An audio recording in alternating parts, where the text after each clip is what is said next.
नमस्कार, मैं सोनल गुप्ता, सहायक आचार्य एमएसटी कॉलेज भरतपुर। आज हम हमारे इस व्याख्यान में अभिज्ञान शाकुंतलम के द्वितीय अंक के कुछ अन्य महत्वपूर्ण श्लोकों की व्याख्या का अध्ययन करेंगे। प्रस्तुत पद्य में राजा दुष्यंत ने मुक्त कंठ से शकुंतला के सौंदर्य का वर्णन किया है। राजा कहता है कि मेरे विचार से तो उस शकुंतला का सौंदर्य पूर्णतः दोष रहित है। उसका सौंदर्य उस पुष्प के तुल्य है जिसको कि किसी के द्वारा नहीं सूंघा गया है। उस कोमल किसले के समान है जिस पर अभी तक किसी का नाखून नहीं लगा है। वह वस्तुतः ऐसा रत्न है जो कि बींधा नहीं गया है। ऐसा नवीन मधु है जिसका किसी के द्वारा आस्वादन नहीं किया गया है तथा अखंड पुण्यों के फल के समान है। राजा कहता है कि पता नहीं इस रूप को भोगने के लिए इस संसार में ब्रह्मा ने किसको चुन रखा है, अर्थात ऐसा कौन सौभाग्यशाली है जिसके भाग्य में शकुंतला लिखी है। अनाघ्रतम पुष्पम किसलेयम अलूनम करूहि अनाविद्धम रत्नम मधु नवम अनास्वादित रसम अखंडम पुण्यनाम फलम इव च तत्रूप अनघम ना जाने भोक्तारम कम इह समुपस्थस्यति विधि। अनाघ्रतम अर्थात ना सूंघा गया, पुष्पम अर्थात पुष्प, किसले अर्थात कोमल पत्ता, अलूनम अर्थात ना छेदा गया, कररूही अर्थात नाखूनों से, अनाविद्धम अर्थात ना बींधा हुआ, रत्नम अर्थात मणि के समान, मधु अर्थात शहद, नवम नवीन, अनास्वादित नहीं आस्वादन किया गया, रसम रस, अखंडम अर्थात समग्र, पुण्य नाम सत्कर्मों का, फलम फल की तरह, चा अर्थात और, तत्रूपम अर्थात उस शकुंतला का सौंदर्य, अनघम अर्थात निष्कलंक, ना जाने नहीं जानता हूँ, भोक्तारम उपभोग करने वाले को, कम यह किसको यहाँ, समुपस्थास्यति प्रस्तुत करेगा, विधि अर्थात विधाता। राजा दुष्यंत कहते हैं कि ना सूंघे गए पुष्प के समान, ना भेदे गए रत्न की तरह, ना ही आस्वादन किया गया है रस जिसका ऐसा नवीन मधु है, तथा सत्कर्मी के अखंड फल के समान दोष रहित उस शकुंतला के सौंदर्य को विधाता किस व्यक्ति को उपभोग करने वाला प्रस्तुत करेगा, यह मैं नहीं जानता हूँ। शकुंतला के सौंदर्य का वर्णन करने में जिन विशेषणों का प्रयोग किया गया है वे बड़े ही सार्थक एवं विशिष्ट ध्वनि को ध्वनित करने वाले हैं। अनाघ्रतम पुष्पम से जहाँ सुगंध की सत्ता ध्वनित होती है, वहीं कररोही अलूनम किसलेयम से अक्लांता ध्वनित होती है। मधु नवम अनास्वादित रसम से अत्यंत हृदयहारिता ध्वनित होती है। अखंडम पुण्य नाम से अत्यधिक अभिलषणीयता ध्वनित होती है। इस श्लोक में कालिदास के सौंदर्य विषयक भावना अभिव्यक्त हुई है।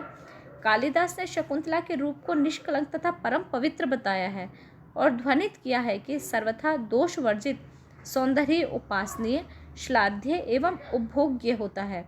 ऐसे सौंदर्य पर ही पवित्र भावना वाला मन आसक्त होता है। प्रस्तुत श्लोक में इव शब्द को पुष्पम आदि सभी उपमानों से जोड़ा गया है, अतः मालुपमा अलंकार है एवं प्रस्तुत पद में शिखरणी छंद है। विदूषक के यह पूछने पर कि उसका तुम्हारे ऊपर कैसे दृष्टि राग था, दुष्यंत कहता है कि तपस्वी जनों की कन्याएं स्वभावतः लज्जाशील होती हैं, अतः उनका दृष्टि राग प्रकट होना संभव नहीं। तथापि जब मैं उसकी ओर देखने लगा था तब वह अपनी आंखें चुरा लेती थी, अर्थात मेरी ओर से दृष्टि हटाकर इधर उधर देखने लगती थी और किसी न किसी बात का बहाने से, अर्थात मेरी बात को सुनकर नहीं और ही कोई बात का बहाना सुन लेकर हंस भी देती थी। सच बात तो यह है कि वह शील से इतनी दबी हुई थी कि ना तो वह अपने प्रेम को छिपा ही पा रही थी और ना ही खुलकर प्रकट ही कर पा रही थी। वह अपनी काम प्रवृत्ति को स्वाभाविक विनयशीलतावश दबाए हुए थी, अतः वह प्रकट नहीं हो पा रही थी, परंतु उसकी अन्य चेष्टाएं, आंखें चुराना, हंसना आदि उसकी काम प्रवृत्ति को उभार पर भी ला रही थी। अभिमुखे महि संहृतम इक्षणम हसितम अन्य निमित्त कथय उदयम विनय वारित व्रति अतः तया न विव्रतो मदनो नाच संव्रतः। अभिमुखे अर्थात शकुंतला की ओर देखने पर, मई अर्थात मेरे, संहृतम अर्थात हटा ली जाती थी, ईक्षणम अर्थात दृष्टि को, हसितम अर्थात हंसी, अन्य निमित्त कथोदयम अन्य बातों का बहाना लेकर, विनय वारित व्रति अर्थात विनयशीलता के कारण रोकी गई प्रवृत्ति वाले। अतः तया इस प्रकार से उसने अर्थात शकुंतला ने न विव्रत अर्थात ना तो प्रदर्शित ही किया, मदना अर्थात काम भाव, न च संव्रत और ना ही छिपाया ही। मेरे द्वारा उसके सामने देखने पर शकुंतला दृष्टि हटा लेती थी तथा अन्य बातों के बहानों को लेकर हंस पड़ती थी। इस प्रकार उसने शालीनता से नियंत्रित प्रवृत्ति वाले काम भाव को ना तो प्रदर्शित ही किया है और ना ही छुपाया ही। प्रस्तुत पद्य में शकुंतला की जिन चेष्टाओं का वर्णन किया गया है उनसे उनकी श्रृंगारिक लज्जा की प्रतीति होती है। वस्तुतः शालीनतावश ना तो अपने प्रेम को वह छिपा ही पा रही थी और ना ही प्रकट कर पा रही थी, अपितु अपने काम विकार को दबाए रखने का असफल प्रयास कर रही थी। इससे उसका मुग्धा नायिका होना ध्वनित होता है। इस पद्य में कवि ने उसके हेला भावों को दिखाया है। प्रस्तुत श्लोक में न विव्रतो मदनो न च संव्रतः कथन से विरोधाभास अलंकार है। मुग्धत्व से विरोध का परिहार किया जा सकता है। प्रस्तुत पद्य में द्रुत विलंबित छंद है।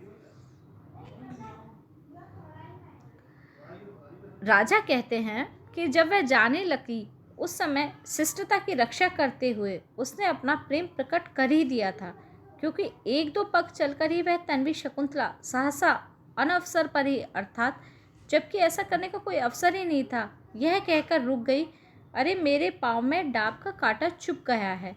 और यद्यपि उसका वल्कल पेड़ों की शाखाओं में उलझा नहीं था, फिर भी धीरे धीरे वल्कल सुलझाने के बहाने वह मेरी ओर देखने लगी थी।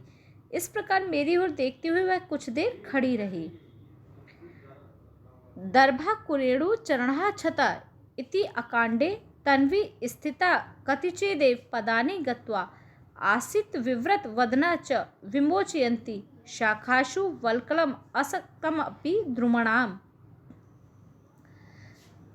दर्भा कुरेणु अर्थात कुशों के अग्रभाग से, चरण अर्थात पैर, छता यानी घायल हो गया, इति यानी यह कहकर, अकांडे अर्थात असमय में, तन्वी अर्थात कृशांगी शकुंतला, स्थिता अर्थात रुक गई, कतिचिदेव अर्थात कुछ ही, पदानी यानी कदम, गत्वा अर्थात चलकर, आसिद अर्थात थी, विव्रत वदना अर्थात पीछे की ओर मुख करके, चा और विमोचयंती छुड़ाती हुई, शाखासु शाखाओं पर, वल्कलम वल्कल वस्त्र को, असक्तम अपि ना उलझे हुए भी, ध्रुवणाम अर्थात वृक्षों की। यहाँ पर शकुंतला का राजा दुष्यंत के प्रति अनुराग प्रदर्शित हो रहा है, जो कि उनके हाव भावों से प्रदर्शित हो रहा है।